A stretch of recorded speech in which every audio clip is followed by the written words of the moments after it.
The order cracked through the room like a rifle shot. "Take off your uniform." Every head turned. The woman at the center didn't flinch. She didn't argue. She didn't even blink. She smirked, slow, deliberate, and the corners of her mouth lifted just enough to make the air feel dangerous. "You just told a Navy SEAL to strip," she said calmly, her voice steady as steel. And in that instant, everyone in the room realized they had made a catastrophic mistake. If you love your country and respect your soldiers, hit that subscribe button right now. The storm had rolled in fast over the Norfolk waterfront, turning the sky the color of gunmetal and pressing the city down with humid weight. Inside the private security facility, the air buzzed with tension and arrogance. This was a place that catered to power, contractors, consultants, former brass, writing new titles. Everyone here wore confidence like a badge, and most of them believed rank and money were the same thing. She stood near the far wall, hands relaxed at her sides, posture perfect without trying.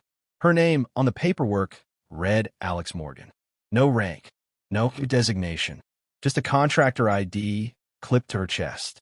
To the men running the orientation, she was an anomaly, too quiet, too observant, too composed. She didn't laugh at their jokes. She didn't nod along when they bragged. She watched, always watched. The lead supervisor, a thick-necked man named Caldwell, paced in front of the room like he owned it. Former something, now everything in his own mind. He had already decided Alex didn't belong. Maybe it was the way she didn't lower her eyes. Maybe it was the faint scar along her jaw that hinted at a life beyond boardrooms. Or maybe it was just ego looking for a target.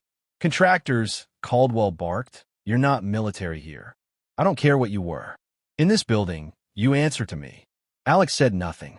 Her eyes followed him with quiet precision. Caldwell stopped in front of her. He looked her up and down, lingering on the uniform she still wore. A plain Navy working uniform, authorized for transit, clean and pressed. His lips curled. "You think you're special?" he asked. "Wearing that in here." "It's authorized," Alex replied evenly. The room shifted. A few men smirked. Others leaned forward, sensing blood. Caldwell laughed. "Not anymore, it isn't. Take off your uniform." Silence slammed down hard. Someone coughed. Someone else muttered a warning under their breath.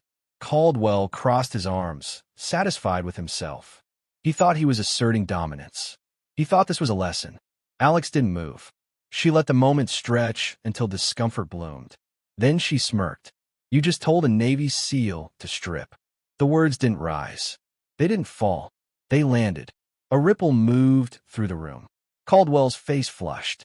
"You're dismissed," he snapped. "Right now, or I'll have you escorted out." Alex finally stepped forward. Each footfall was measured, controlled. "You don't have that authority," she said, "and you don't know who you're talking to." Caldwell sneered. "I know exactly what you are. Another washed-up operator clinging to a uniform." Alex reached up and slowly unclipped her ID. She set it on the table between them. Then she reached in her pocket and placed a second card beside it. This one wasn't plastic. It was metal, heavy, etched. The trident caught the light. Caldwell's breath hitched. The room went dead quiet. Before he could speak, the door at the back opened. Two men entered, one in civilian clothes, the other in dress whites. The man in uniform carried himself with unmistakable gravity, an admiral's bearing without the theatrics. His eyes went straight to Alex.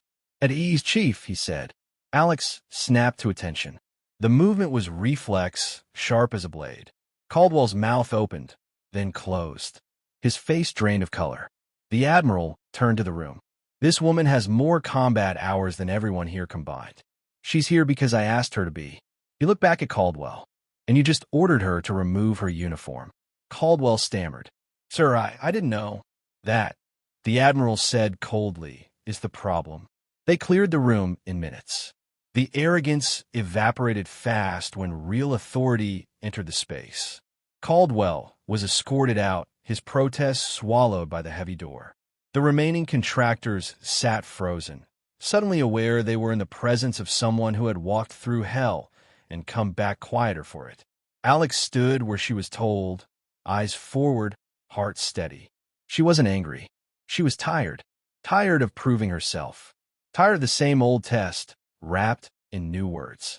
The Admiral faced her again, his voice softer now. "You okay?" "Yes, sir." He nodded once. "Good. Because we need you." They moved to a private briefing room overlooking the harbor. Rain streaked the glass like tears. The Admiral laid out the mission, classified, sensitive, dangerous. A breach in private security had put lives at risk. The kind of situation where egos got people killed and only discipline saved them. Alex listened, absorbing every detail. When he finished, she spoke with quiet certainty. "I'll take the lead." The Admiral smiled faintly. "I figured you would." Word spread fast after that. Not her name, not her record, but the mistake. The room that underestimated her. The order that backfired. People started watching Alex differently. With caution. With respect. That night, as she stood alone on the pier, the wind whipping off the water, she finally allowed herself a breath. The uniform tugged at her shoulders, heavy with history. She remembered the first time she'd earned it. The pain, the doubt, the brotherhood, and the silence. The promise she made to herself to never let anyone define her worth. Inside the facility, changes were already happening. Procedures rewritten, leadership questioned, a culture shifting inch by inch because one woman refused to be diminished. Alex adjusted her cover and walked back inside, ready to work. Not for glory, not for revenge, but because service didn't end when the world stopped saluting. She passed the empty orientation room. The table where she'd placed her trident was gone, but the echo remained. A reminder that respect isn't demanded, it's earned. And that some uniforms carry weight no one should ever try to strip away. From which part of the country are you watching this video?